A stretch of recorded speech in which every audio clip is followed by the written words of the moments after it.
Have you ever wondered if your phone is always listening to you, trying to figure out what type of cancerous, sugary snack you like the best and then show you ads for it? The answer is yes. That rectangle in your pocket is a dirty narc.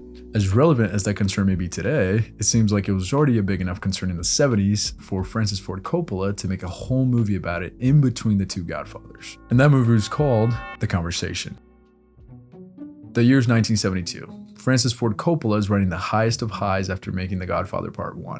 The movie had been a huge critical and financial success.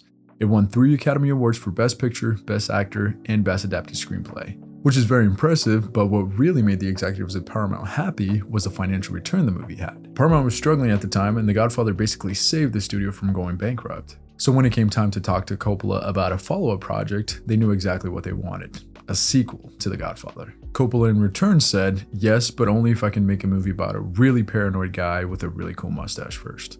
And Paramount was like, dude, I don't know what the hell you're talking about, but here's a blank check. He had written the screenplay for The Conversation in the 60s and had been sitting on it for a while. So it's safe to say that was probably nice and warm.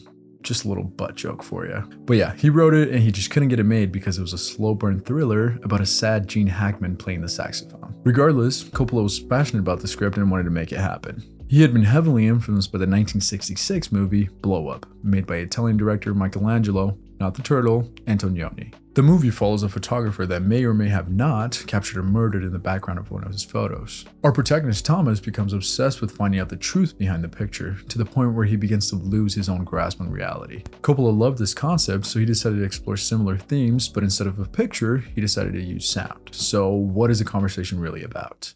The movie follows a man named Harry Call, a very talented but emotionally damaged surveillance expert in San Francisco. Quiet, paranoid, he seems to be a man who prefers microphones over people. He's hired by a corporate executive referred to only as the director to record a conversation between the client's wife and her suspected lover, Mark, a young executive in the company.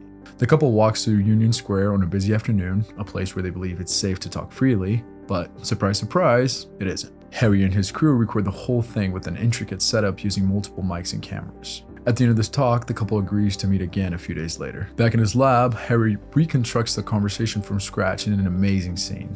Eventually, he reaches a line that he struggles to capture clearly, so he runs it over and over again, adjusting it until he hears it. Kill us if you got the chance. Haunted by a past job that led to a whole family being brutally killed, Harry becomes convinced he stumbled upon another potential murder. He refuses to turn over the tapes to the director's assistant, Martin, who is played by a very young Harrison Ford, and paranoia takes over. He begins to push the people that care about him away. His assistant Stan and his girlfriend Amy can't take his emotional distance anymore. At a surveillance convention, things get worse. He's manipulated and seduced by a competitor's product demonstrator, aka a pretty lady. They hook up and she steals the tapes for the director's assistant and leaves before Harry wakes up. When Harry goes to confront the director, he's paid his fee and dismissed with a cold shoulder. Still driven by guilt, Harry checks into the Jack Tar Hotel at the time and place the couple mentioned in the conversation. He listens through the wall trying to make out what is happening in the room. There's shouting, chaos, and a flash of bloody hands on the glass. He believes he may have just gotten another person killed with this work, but something feels off. When he sneaks into the room later, it's been scrubbed clean. Everything's back to normal except for the toilet, which, when flushed, overflows with bloody, chunky water, aka the worst kind of water. But I should mention that at this point, it's hard to believe this is reality because Harry's beginning to feel like an unreliable character. The next day, the director is announced dead in a drunk driving accident, and Harry finally understands the mess he's gotten himself into.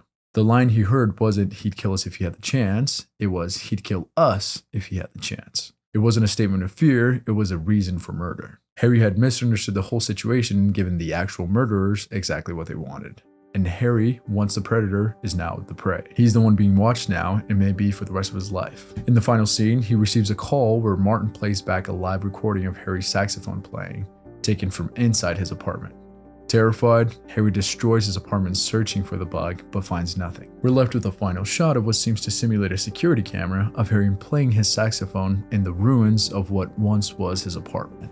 When people think about spy movies, they usually think about Mission Impossible, James Bond, Jason Bourne, basically cool guys doing cool stunts with cool gadgets. These movies glorify surveillance, deception, and espionage as thrilling, glamorous careers. You save the world, you get the girl, you look great doing it. But The Conversation flips that on its head. It's an out-and-out anti-spy movie. It strips away every ounce of glamour from the world of surveillance.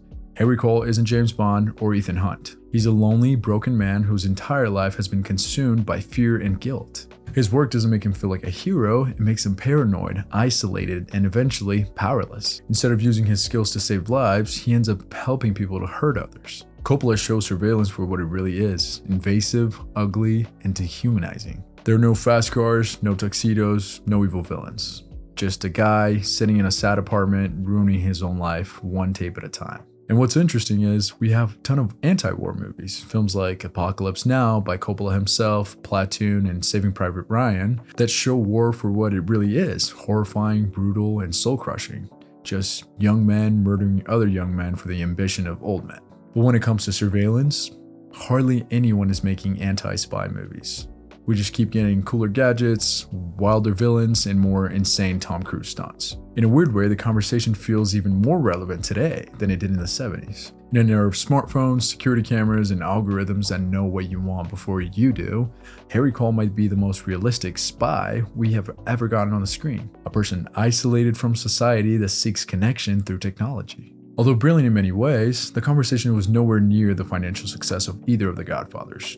It made around $4.5 million in the box office on a $1.6 million budget. And yes, that sounds like a lot for a broke whore like you and me, but it's not much for a studio. On the other hand, the movie was certainly a hit critically, winning the Palme d'Or in the 1974 Cannes Film Festival and stacking up multiple nominations for the Academy Awards. However, despite all these nominations, it seemed Coppola's worst enemy was himself. You see, The Godfather Part II ended up being released just a few months after the conversation, and it blew everyone out of the water that year. The movie received 11 total nominations, including Best Picture, where the movie competed against the conversation. So Coppola had a crazy task ahead of him. He had to beat himself off to win the Oscar.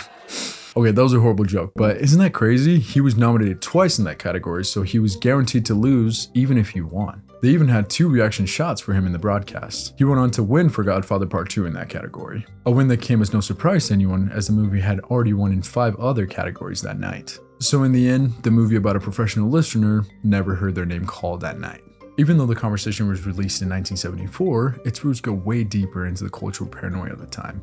In fact, Coppola had already been exploring similar themes years earlier when he produced THX 1138 with a young George Lucas. Despite the 2 huge names attached to it, it was a huge failure, and the reason why Coppola needed to take the Godfather job to recover financially. THX 1138, which came out in 1971, is essentially an unauthorized adaptation of George Orwell's 1984. It's a dystopian nightmare where citizens are constantly monitored, stripped of identity, and kept in line through surveillance and medication, aka a regular Tuesday for me. Both THX 1138 and The Conversation tap into the same anxiety, the fear that technology isn't freeing us, it's trapping us. Coppola didn't just stumble onto this paranoia overnight. He was part of a generation that was already suspicious of unchecked authority, mass media, and invisible systems of control. And since God has a sense of humor, right as The Conversation was setting up for release, real life caught up to fiction. The Watergate scandal exploded. It turned out President Richard Nixon, the most powerful man in the world, was literally planning on using hidden microphones to spy on people. The country found out that a surveillance state was no longer a dystopian fiction element, it was reality. If you enjoyed the content we make here on The Timeless Watch, please consider subscribing to support the channel and not miss out on any future videos. We'll see you next time.